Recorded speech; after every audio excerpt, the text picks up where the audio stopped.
Salut, c'est Béatrice. Aujourd'hui, je vais t'expliquer comment acheter et utiliser mon outil d'évaluation des coûts automobiles. Premièrement, tu dois aller sur la boutique. Ensuite, rends-toi sur la page d'outils budgétaires. Sur cette page, descends jusqu'à ce que tu arrives à l'outil d'évaluation des coûts automobiles. L'outil d'évaluation des coûts automobiles va t'aider à déterminer le coût réel de ton véhicule selon ton utilisation, que tu aies déjà une voiture, que tu songes à l'achat neuf, d'occasion, à essence, électrique ou hybride, ou même à la location. Si tu es tenté par un achat, tu vas pouvoir déterminer le coût d'acquisition incluant toutes les dépenses pré-achat, les subventions auxquelles tu as droit et l'effet du taux d'intérêt sur ton prêt, si tu en as un. Tu vas aussi pouvoir estimer quel achat reviendrait le moins cher entre un véhicule à essence, électrique et hybride.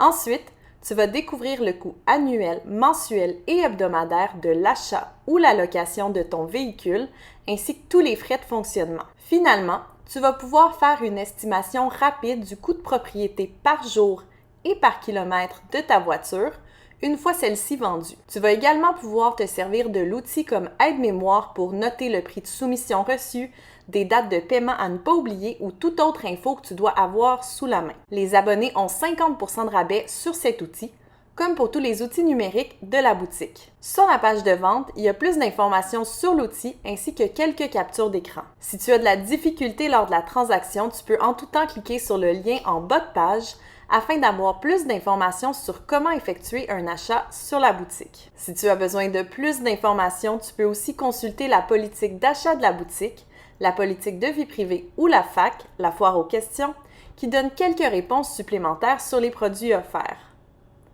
Maintenant, je vais procéder à l'achat. Pour cette démonstration, je vais seulement acheter l'outil d'évaluation des coûts automobiles, mais tu peux continuer à magasiner et te procurer plusieurs articles en même temps si tu le désires. Je te rappelle que les abonnés ont 50% de rabais sur les produits numériques de la boutique. Si tu es abonné ou si tu as un code promo, tu peux l'indiquer ici. Même si l'outil est numérique, tu dois ajouter une adresse postale. C'est en fait lié à la facturation et au paiement par carte de crédit. Tu peux aussi payer par PayPal, ShopPay ou Apple Pay. Ici, tu peux indiquer tes informations de crédit et tes informations personnelles. Après quelques secondes, tu vas arriver sur une page où il va être possible de télécharger l'outil. Ne t'en fais pas si tu cliques trop vite ou si tu fermes la page par accident. Tu vas recevoir toute cette information par courriel également.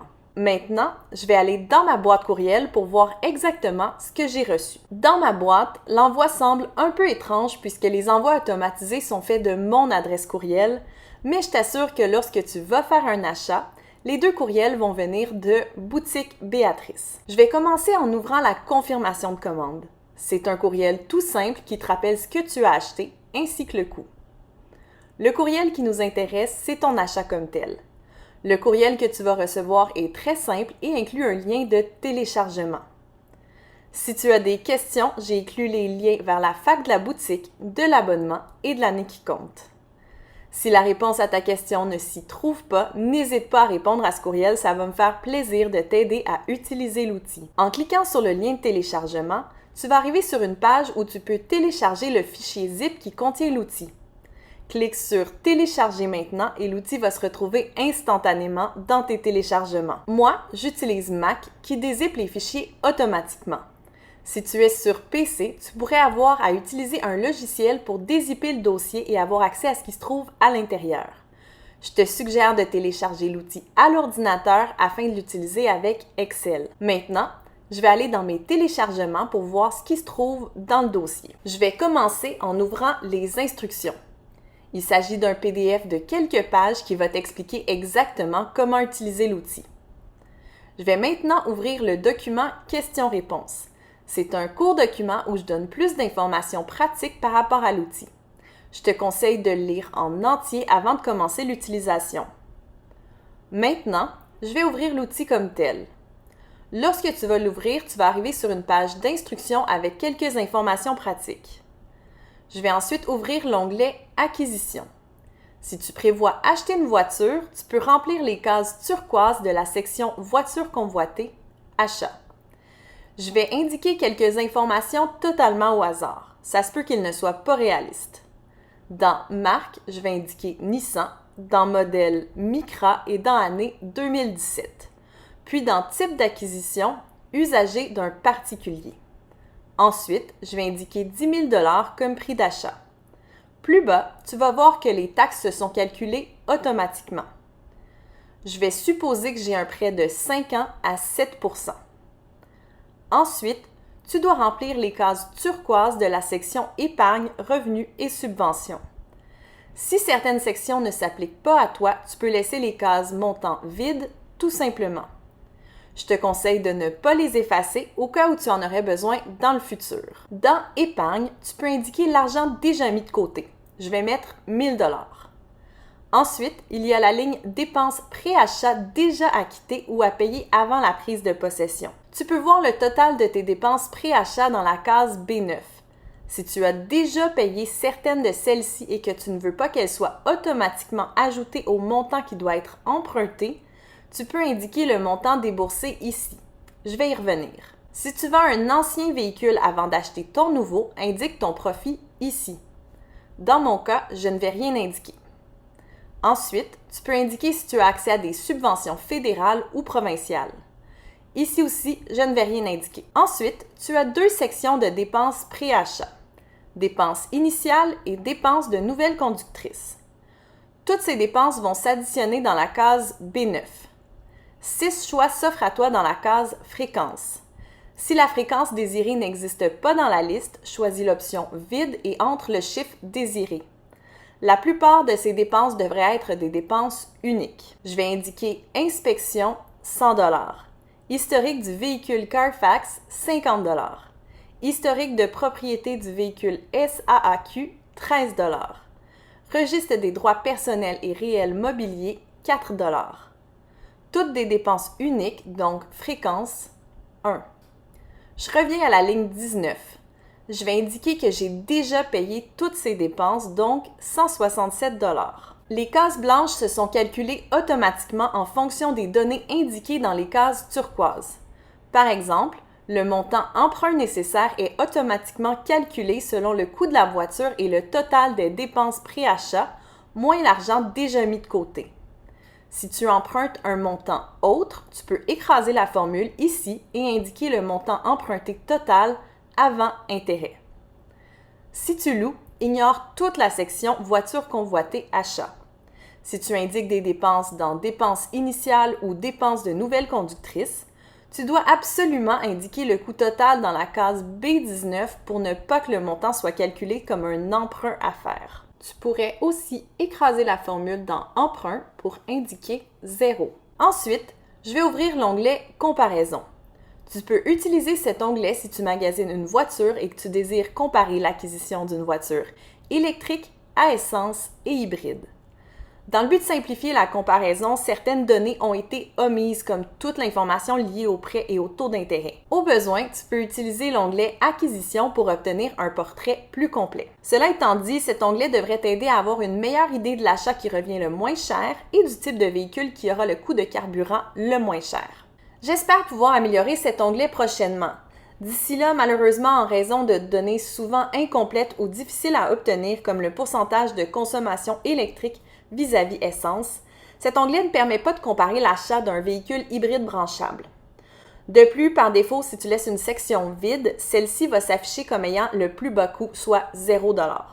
Donc, pour comparer 2 choix seulement, tu dois indiquer un chiffre élevé dans coût voiture et consommation du véhicule par 100 km du type de véhicule que tu veux exclure. La comparaison complète ne va fonctionner qu'une fois que tu as indiqué un nombre de kilomètres. Ensuite, l'onglet Fonctionnement est celui qui va intéresser la plupart des utilisatrices. Premièrement, tu vas dans la section Sommaire qui va se remplir seule selon tes réponses.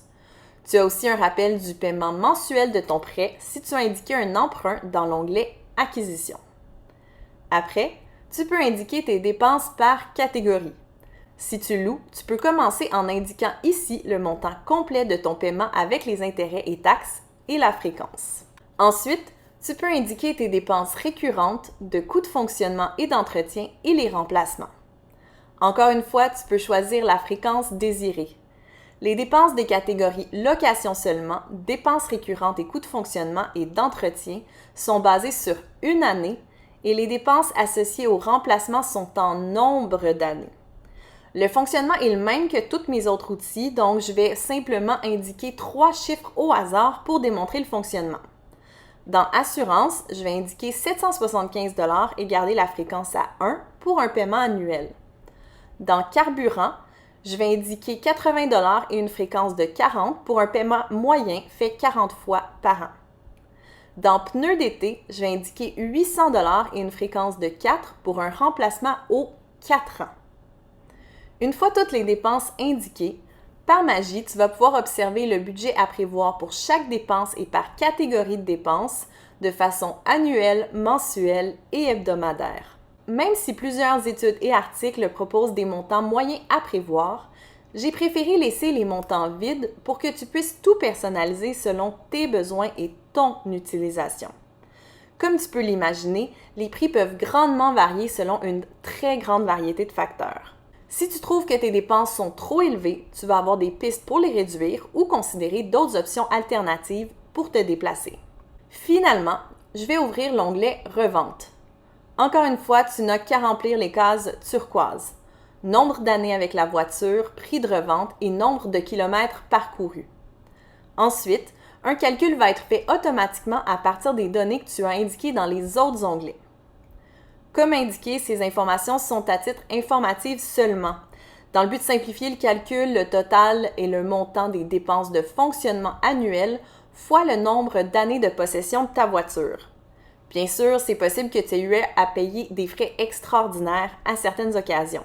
Aussi, comme indiqué dans le document, pour le profit ou coût moyen annuel une fois la vente effectuée, un montant négatif en rouge signifie un montant déboursé. Un montant positif en noir signifie un profit. Le coût de propriété par jour et le coût de propriété par kilomètre suivent la même règle. Bien sûr, puisque je n'ai pas rempli le document de façon réaliste, les montants ici ne le sont pas non plus. Alors, tout ça fait le tour de l'outil d'évaluation des coûts automobiles. J'espère que cette vidéo a répondu à tes questions. Puisque ce fichier ne s'attarde qu'aux dépenses liées à ta voiture, tu peux l'utiliser en complément de l'outil de prévision budgétaire pour débutantes qui va te permettre de faire un premier budget facilement et sans calculatrice. Cet outil est aussi offert sur ma boutique. Je te rappelle que je suis disponible pour répondre à tes questions si tu en as, alors n'hésite pas à m'écrire. À bientôt!